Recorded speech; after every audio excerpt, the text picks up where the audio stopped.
Gopijana Vallabha Girivaradhari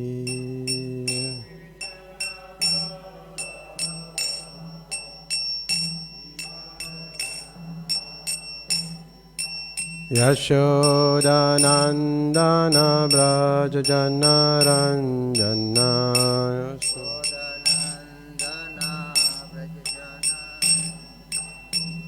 Jamuna Tira Vanachari Jamuna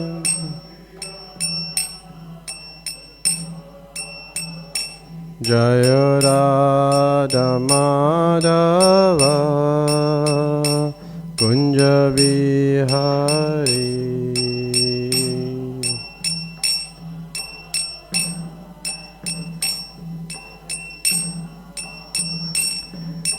Gopijana Vallabha Girivaradhari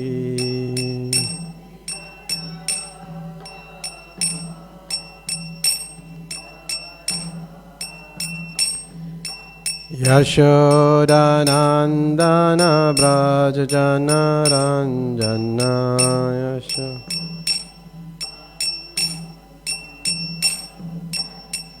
Jamuna Tira Vanachari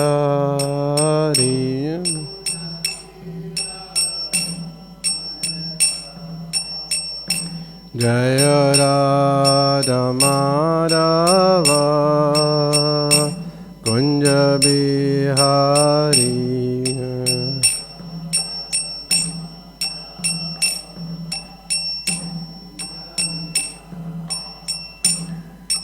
Gopijana Vallabha Girivaradhari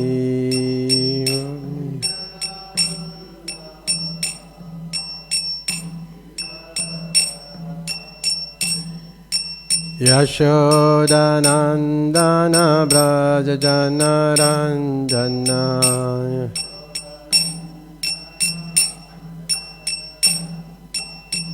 Jamuna Tira Vanachari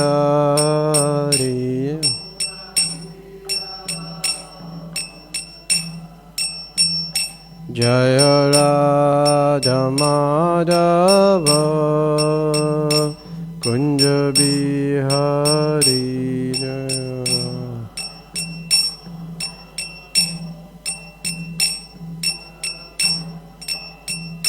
Jaya Radha Madhava Kunja Bihari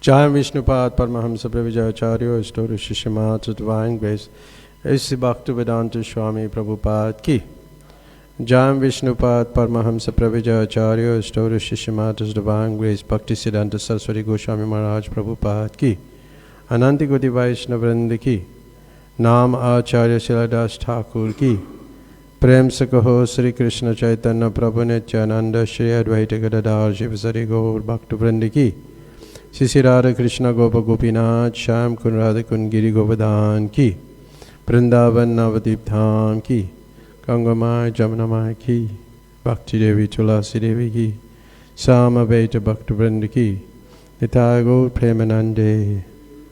All glories to the assembled devotee. All glories to the assembled devotee. All glories to the assembled devotees. All glories to Shri Guru and Shri Gauranga. All glories to Srila Prabhupada. Srila Prabhupada Ki. Om Namo Bhagavate Vasudevaya.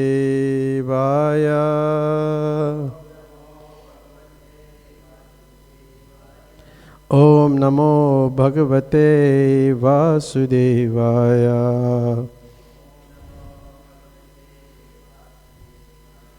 Om Namo Bhagavate Vasudevaya.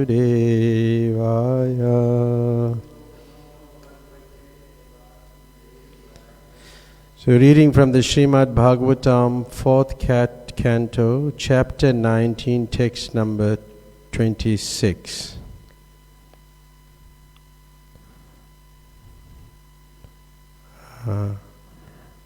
Tadabhignaya Bhagavan Pritu Pritu Parakrama Indraya Kupita Banam Adattodayata Karmuka Tadabhignaya Bhagavan Pritu Pritu Parakrama Indraya Kupito Banam Adattodayata Karmuka Tadabhignaya Bhagavan Pritu Pritu Parakrama Indraya Kupito Banam Adattodayata Karmuka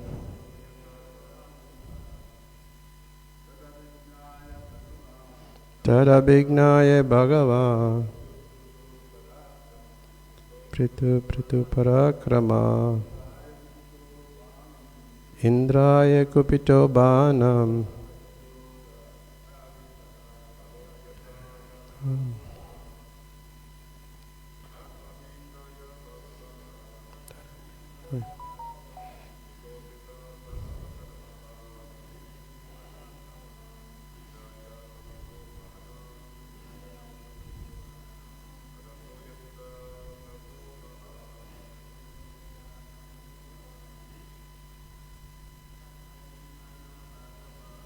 Tadabhignaya Bhagavan Pritu Pritu Parakrama Indraya Kopito Bhanam Adattodayata Karmuka Tadabhignaya Bhagavan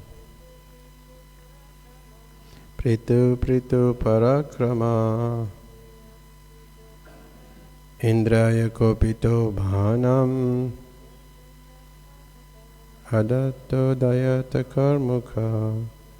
So word for word, Tat, that, Abhignaya, understanding, Bhagavan, the incarnation of Godhead, Pritu, King Pritu, Pritu Parakrama, celebrated as very powerful, Indraya, upon Indra, Kupita, very angry, being very angry, Banam, an arrow, Adatta, took up, Udyate, having taken up, Karmuka, the bow.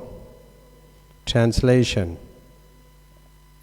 Maharaj Prithu, who was celebrated as very powerful, immediately took up his bow and arrows and prepared to kill Indra himself. Indra had introduced such irregular sannyas orders.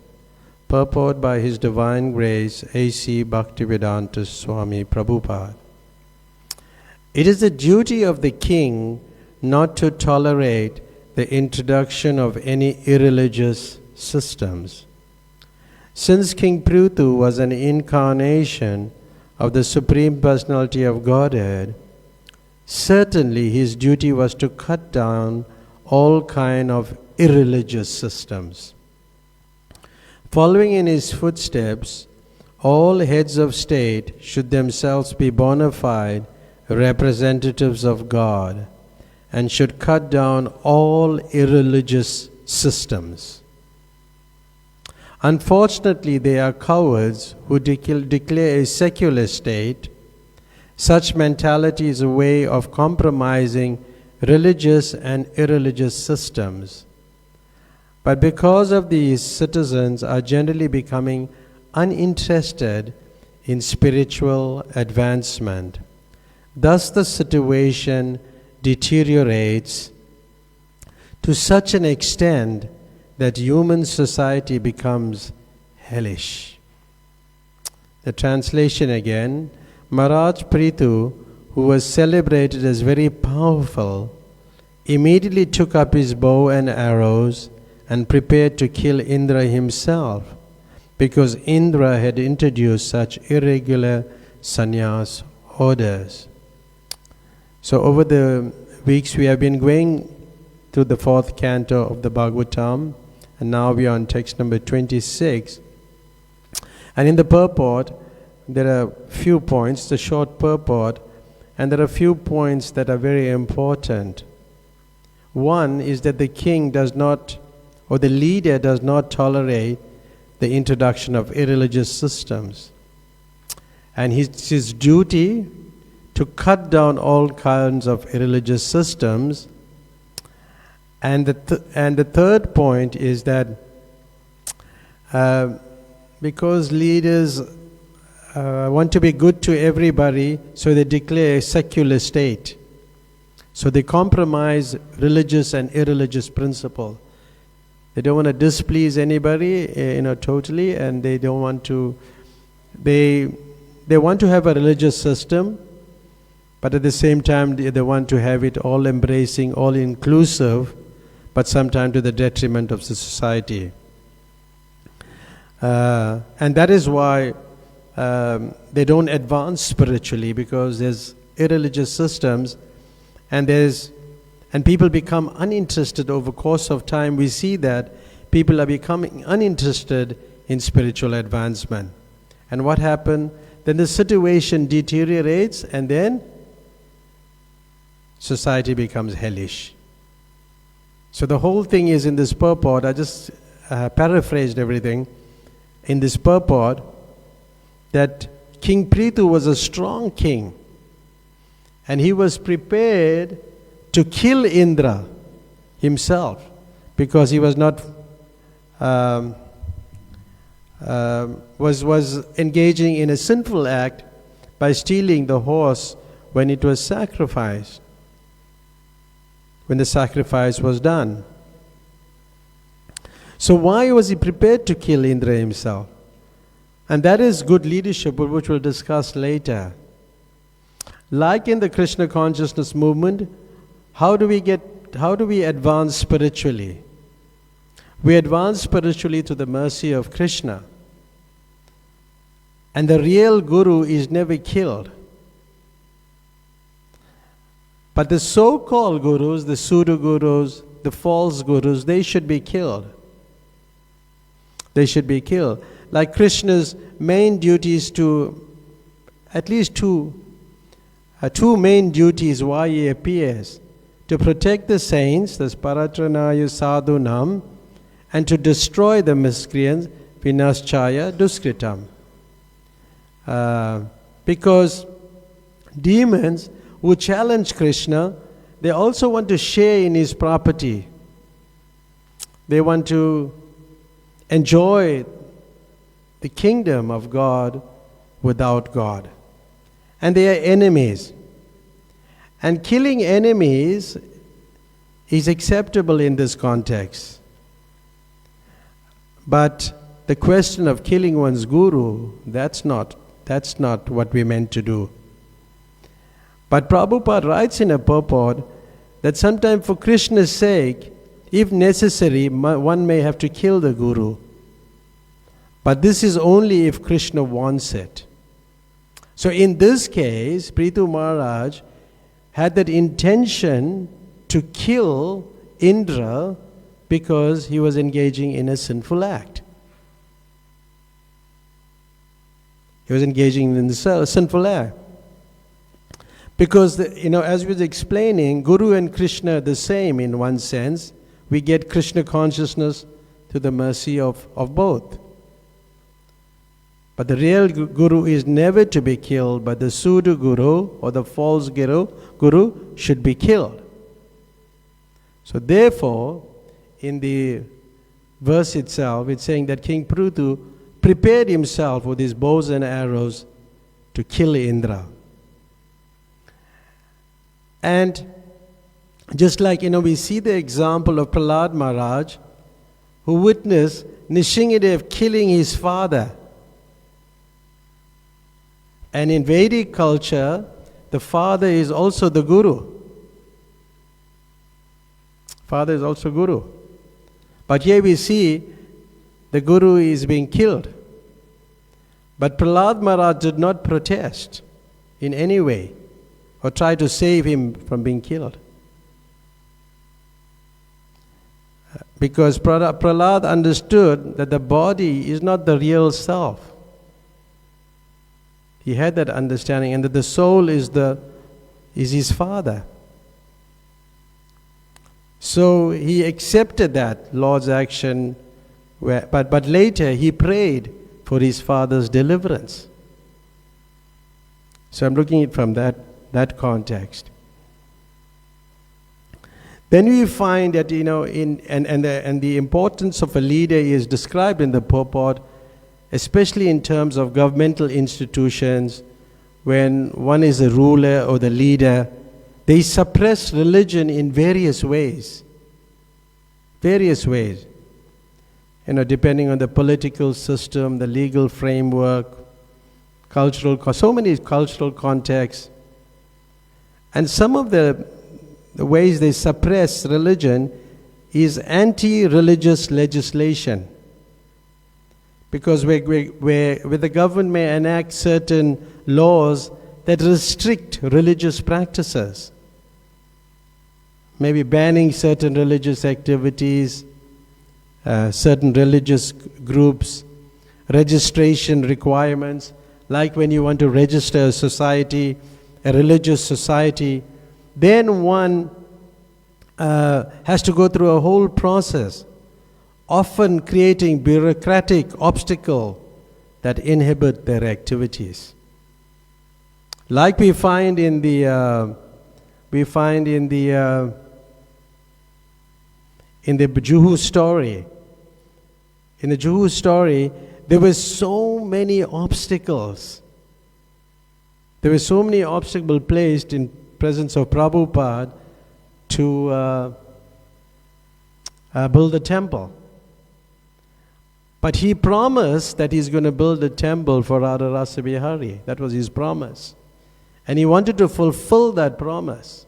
Even prior to going to the West, he came to that play area and he said, he would like to build a temple, even prior to that.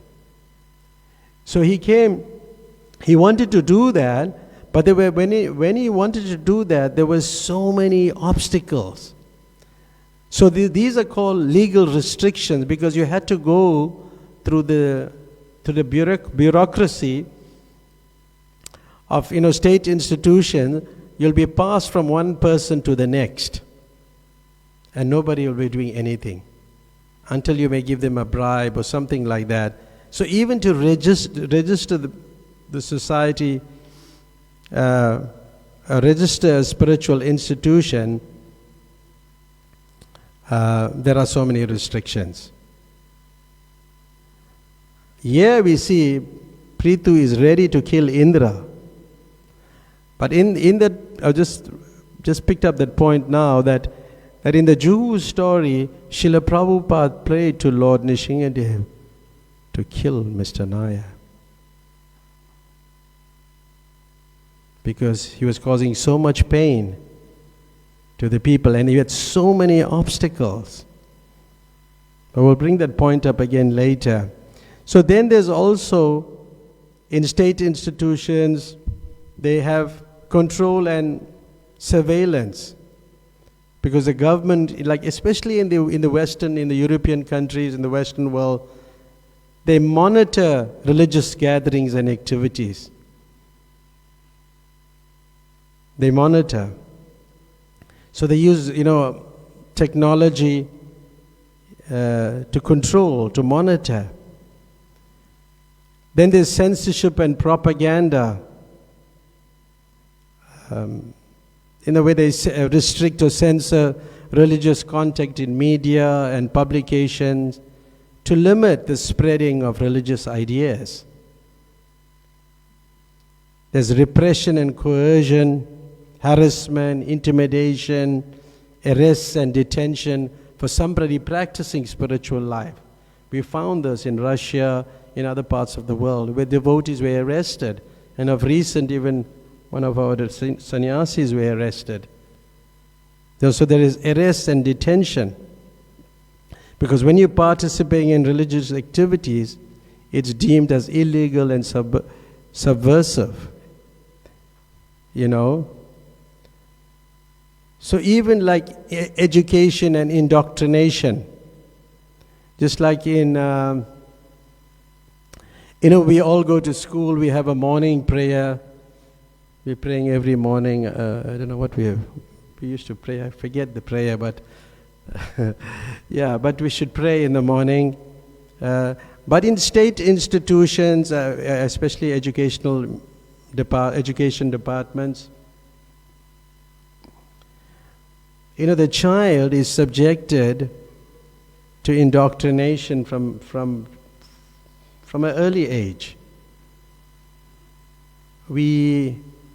It reminds me of Putana also. Kamsa had engaged Putana to kill all children, to kill children. Was sent even to kill Krishna, the Supreme Lord, who was just a child. So,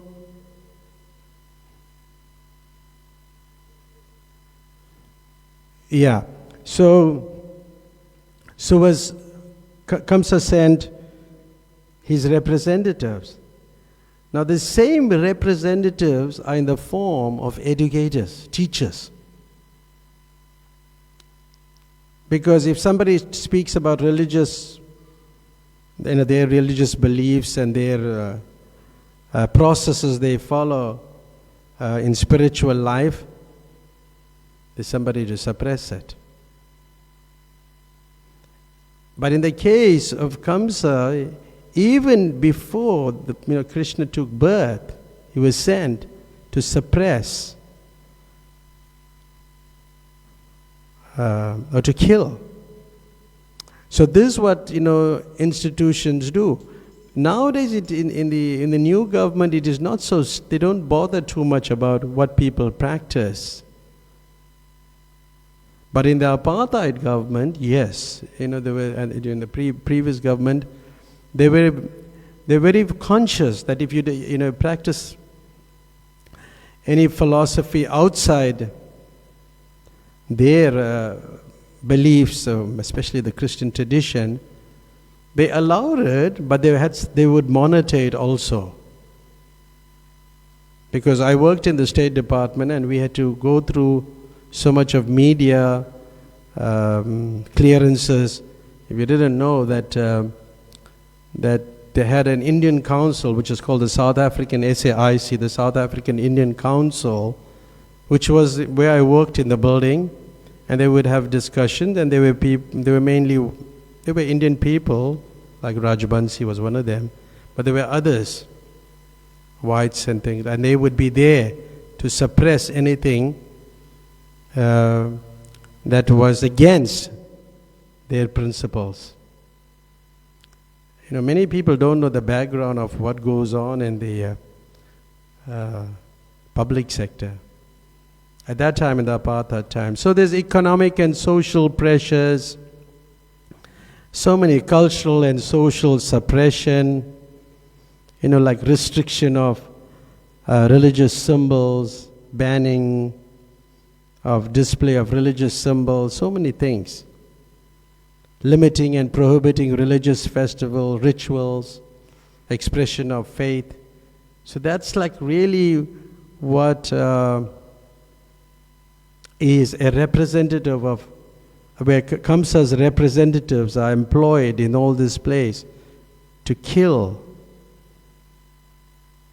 Krishna when Krishna is taking birth, or to kill one's Krishna consciousness at a very, very early stage. So also there's legal prosecution if there's group gatherings and like in other countries they imprison people for even going on Harinam. So these are so many examples. Like in North Korea, China, they're very, very harsh and hard. And even in some of the other countries. So just gave a background of that because that's what the purport is speaking about. Sisi Radha Raghunath Ki Jai. What is the qualities of a leader? What is good leadership? What is good leadership? One who teaches by examples. Yes. Bhaktivinoda Thakur talks about false gurus. He describes as two types of false gurus, internal and external. So the external false guru is like the pretentious hypocrite who presents himself as guru even though he is not qualified. And sometimes, and this is, when I thought about it, I was thinking more about myself. Sometimes we try to present some high philosophy that's beyond our understanding. Even in Krishna consciousness, we can be suffering from this. We can be a false guru in that sense. And then and because we take shelter of the mind, we try to understand through material logic to understand the absolute truth.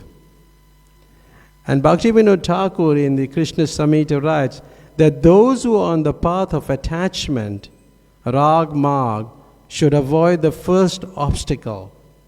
And the first obstacle is accepting a bogus guru like Indra, who represents that. Should accepting the bogus guru, because we see that even Putana came in the guise of a nurse to kill Krishna. And one who accepts reason and argument as his guru and who learns the process of worship from such guru is said to have accepted the shelter of a bogus guru. That's what is in the verse purport. So there's so much to say on this topic. But one who is greedy to get worship, praise, and money from his disciples is also a bogus guru. A bona fide guru is not waiting for his disciples to give him money or worship him. But if they do bring some money to him, he uses it in Krishna's service. And a true spiritual master is always is an ocean of mercy. He's a perfect person. Perfect means that he's following the orders of his spiritual master, and who does good for everyone, and is free from material desires, fully knowledgeable, and is able to cut apart all doubts. That is a true spiritual master. So I'm just drawing the comparison between a bogus guru and somebody who's a true spiritual master. And whilst I was reading last night, I recall, Bhakti Tita Maharaj was making this point when he first met President Nelson Mandela. And he was telling him why these third world countries, there's so much of violence, especially during election times, and we're seeing that in other parts of the world. But the leader becomes very greedy, and he takes the state assets, especially in terms of money, and he make it his own property. But subtly, we may also have that kind of, we want to control, even in spiritual institution, we may have this desire. We may not take the asset, but we have false proprietorship. We want to control it and own it. So we have to be very, very careful of that. He said, often third world leaders become millionaires overnight because they take the state's assets. And when he was speaking to the Nelson Mandela, that was for the first time, even before the ANC came into power, he asked him if he knew why certain race groups, or everybody did not vote for him en masse, or won't vote for him. Because then he explained, most people are sensitive to what black leadership in general was meant to black Africa. I was referring to a recent conference in Togo where one of the issues discussed was embezzlement. So he was, he attended many conferences, and he was advising many kings in Africa. In Africa is completely different from other parts of the world. And then he said, it was revealed that heads of state had remitted about $22 billion to their foreign bank account in less than 1 year. Because they have taken all these assets for themselves. And he was telling, I told Mr. Mandela, I quote Bhakti Tirtha Maharaj, I told Mr. Mandela that it was up to him to send out the message that leadership does not have to mean that the leader lines his pocket while the people continue to suffer. How that sounds? This is what it is. So there's so many leaders, have done these things. There's corruption, embezzlement, cheating. These are all coming from people like Indra, Putana. False, bogus.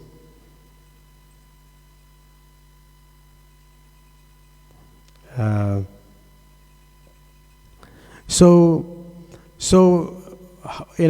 do we do? Do we worship people like this? Should we? Bogus? No. And the verse, it talks about sannyasis.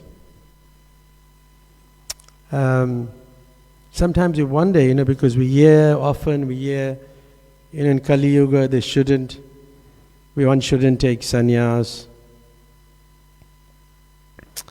But in Prabhupada's time, sometimes devotees who were not up to the standard also want to take sannyas. And we'll discuss that a little later. But one interesting pastime in Srila Prabhupada's time, one of his disciples, during the 1976 Mayapur festival, actually it was Hamsaduta's wife. So Hamsaduta took sannyas. So his wife was not there. His wife was in Vrindavan. But when she got this message, imagine if you're married and your husband just takes sannyas. So, it affected her very badly. But when Prabhupada arrived at Krishna Balaram Mandir, she demanded to see Prabhupada. So she said, Prabhupada, since my husband had taken sannyas, I hate everyone and everything in this material world. And Prabhupada looked at her and simply said, "You are making very much advancement." Because this is what he said. So then she came to reality and she went around Vrindavan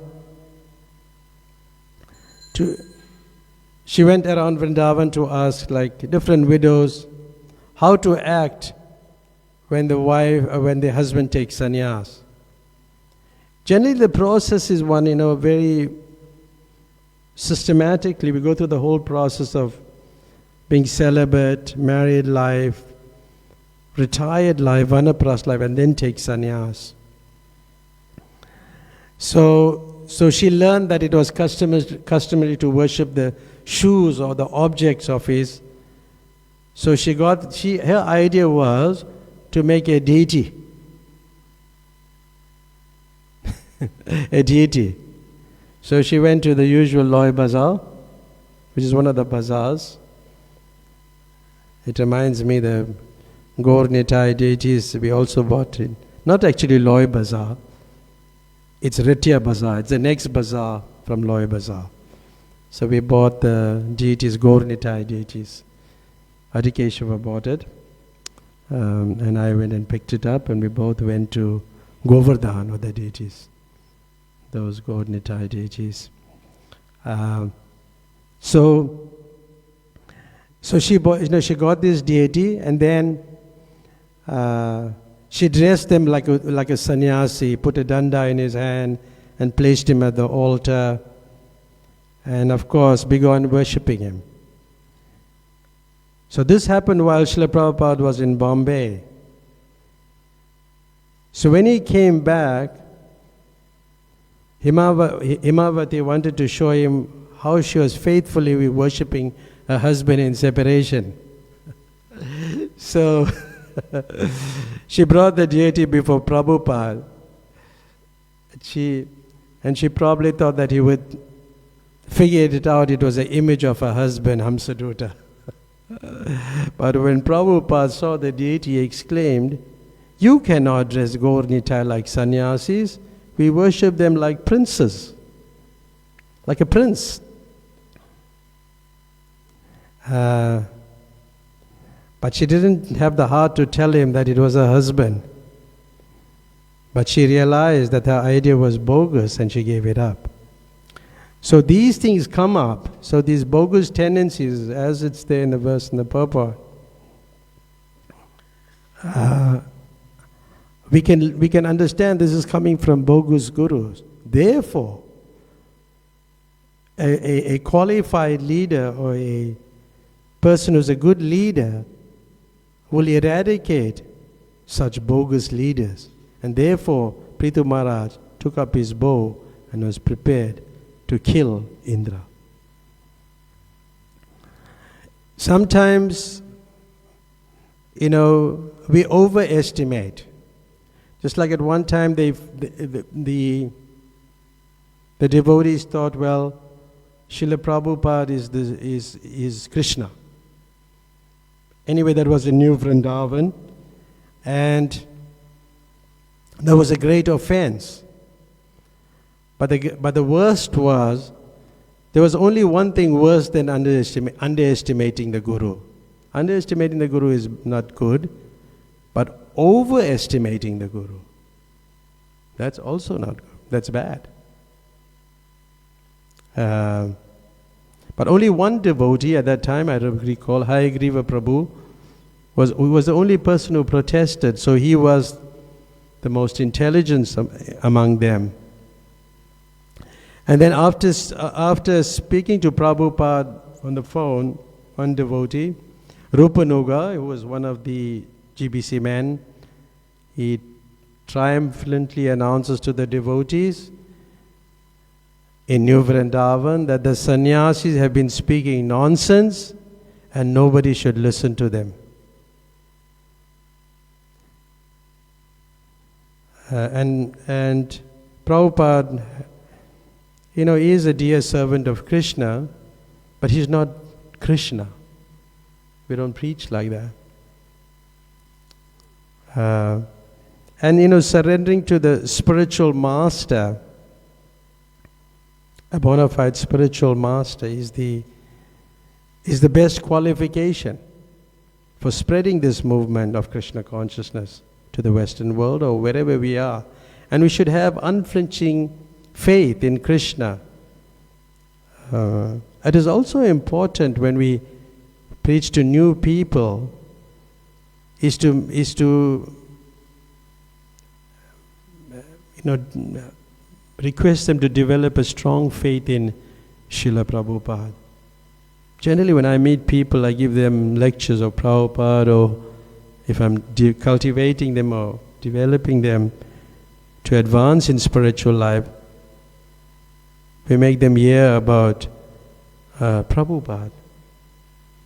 Because quite often people direct them to their spiritual master, and then they think, that's not bad, but that I'm sure the spiritual master will direct them to Prabhupada. But it's important for them to know who the founder Acharya is. And in this particular instance where they're thinking Prabhupada was Krishna, that was not good. And these were senior men. And he wanted them to rectify themselves or their thought processes. Then there was a letter that was written to Bali Mardan about that in August 25th, 1970. It was very early. But in it there, Prabhupada, I'll just paraphrase it, he spoke about Chanakya Pandit. And he said, Chanakya Pandit said, if there is one tree in the forest producing nice aromatic flavor, then the tree can glorify the whole forest by the flavor of its flower. And he said, but similarly, if there is one tree in whose cavity there is little fire, because sometimes we see some cavities in a tree and the fire is burning inside, but you don't see the fire, you just see the tree, the tree itself. So similarly, there's one tree whose cavity there's a little fire, then one can burn the tree into ashes and the whole forest. Everything will be finished. So he was quoting this, he was saying this in this letter to Bali Mardan. So this simile is applicable anywhere. So similarly, if there's one good boy, he can glorify the whole family. Like that. And similarly, if there is a bad boy, he can burn the whole family into ashes. So similarly, if there's one bad disciple, he can burn this whole institution into ashes. He can burn this whole institution into ashes. So therefore, it is the duty of the governing body commission to see that every member is following the rules, the regulation, and executing Krishna consciousness the way Prabhupada had envisaged it to function after his departure.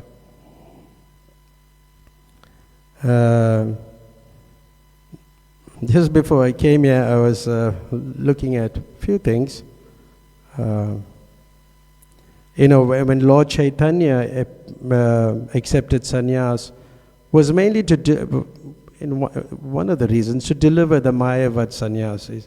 And Prabhupada writes that in the purport, although there was actually no need for him to accept sannyas, that's Lord Chaitanya, he did so for the benefit of those who might think him an ordinary human being.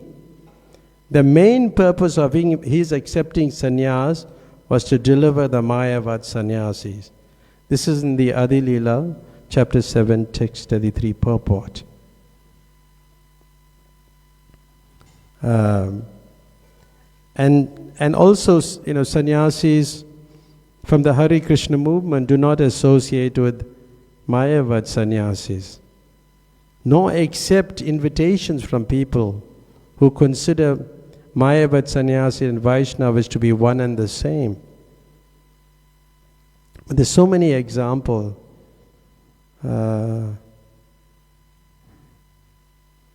But they, in a purport in Madhya Leela, Prabhupada says, and which is important, why we accept sannyas. Only one who is very serious, who follows the regulative principle and studies the Vedic literatures, may accept sannyas in Kali Yuga. That's in the Madhya Leela, in the purport also. So somebody who is very serious can do that. Now in the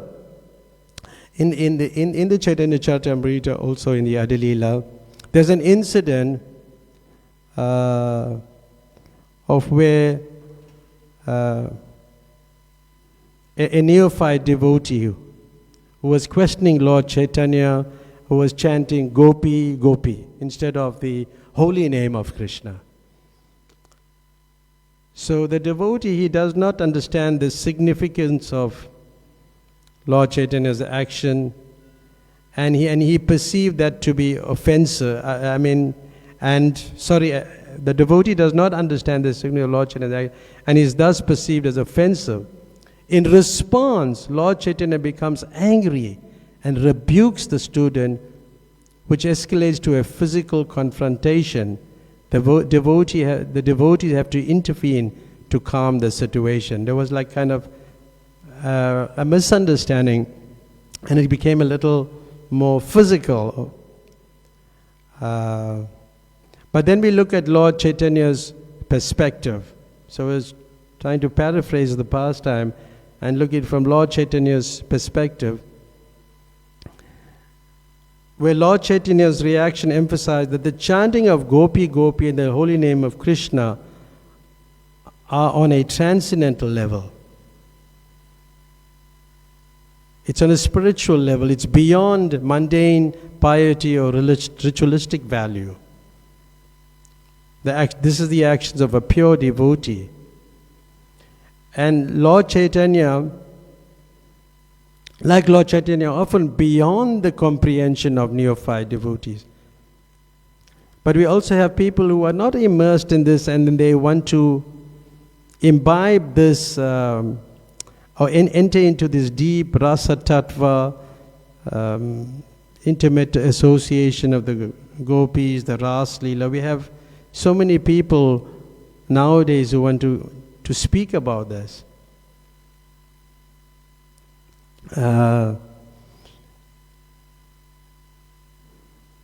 Then, that the student's misunderstanding, he was a neophyte, and he didn't really understand, Krishna consciousness. So, the students, because all the students got together and they were kind of challenging Lord Chaitanya. And this is what it is, that, and the way we wrote it, the students' collective anger and their decision to criticize Lord Chaitanya highlight the challenges faced by spiritual teachers in dealing with deeply ingrained misconceptions.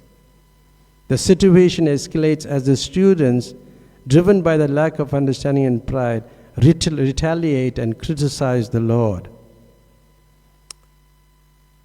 So what was the resolution? So Lord Chaitanya resolved that yes, that if I accept the renounced order of life, if I accept sannyas, then they will, generally there's some respect for sannyasis. And by offering obeisances to him, they could come to higher platforms and they could be delivered. So that is the main reason why he accepts sannyas.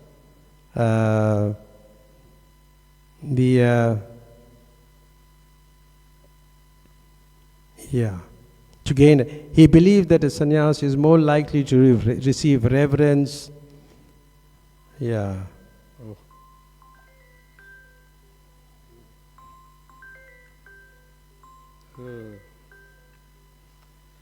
Sorry about that, yeah.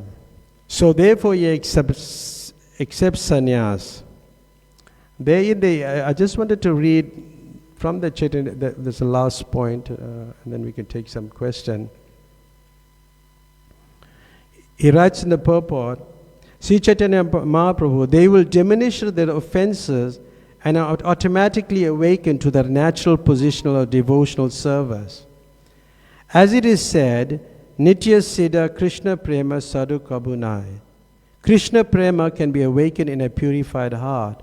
The more we offer obeisances to sannyasis, especially Vaishnava sannyasis, the more we diminish our offenses and purify our hearts. Only in a purified heart can Krishna Prema awaken.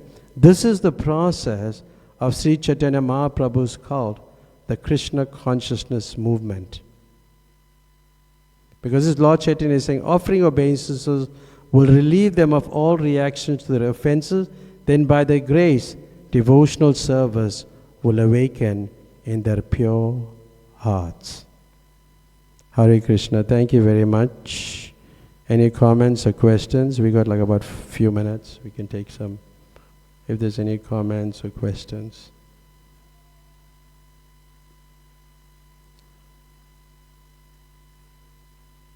Srila Prabhupada ki, Srimad Bhagavatam ki. Hare Krishna.